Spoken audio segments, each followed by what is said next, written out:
I used to think that you should eat the diet of your ancestors, but I was wrong. I used to think that if you're Persian, you should eat a Persian diet. If you're from Central Asia, you should eat a Central Asian diet. If you're Japanese, you should eat what the Japanese people were eating 1,000 years ago. You see, your genes don't dictate what you should eat. It's your environment that dictates what you should eat.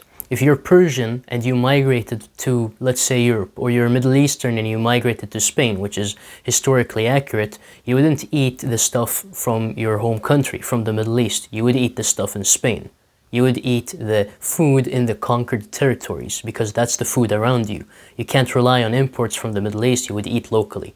And this has been the case for all organisms that eat. This is a natural principle that all organisms follow, organisms that eat, except humans. Humans are the only ones who break this rule, and there are consequences to breaking it. Your cells, specifically the mitochondria, are able to read the information in your environment. They read the sun that hits you, and they read the sun that's in the food, because remember that the entire food chain depends on the sun. Whatever you eat, that energy in the food came from the sun. You got light energy that turned into chemical energy that you then eat, and you turn that into chemical energy, and then you turn that into movement. The sunlight in your environment, as well as the sunlight that created the food in your environment, need to be the same.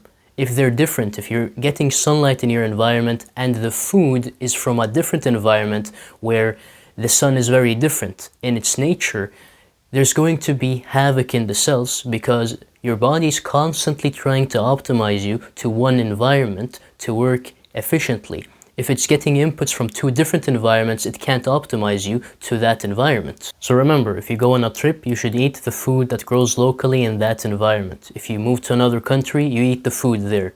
If you want to move to your ancestral homeland because you believe that that diet will be the best for you because the foods that your ancestors ate grow there, then you go to that country. If you want to change your diet, you have to change your environment. You cannot change it by buying different foods online. That's called breaking nature's principles, and when you do that, you pay the price, and the price is disease.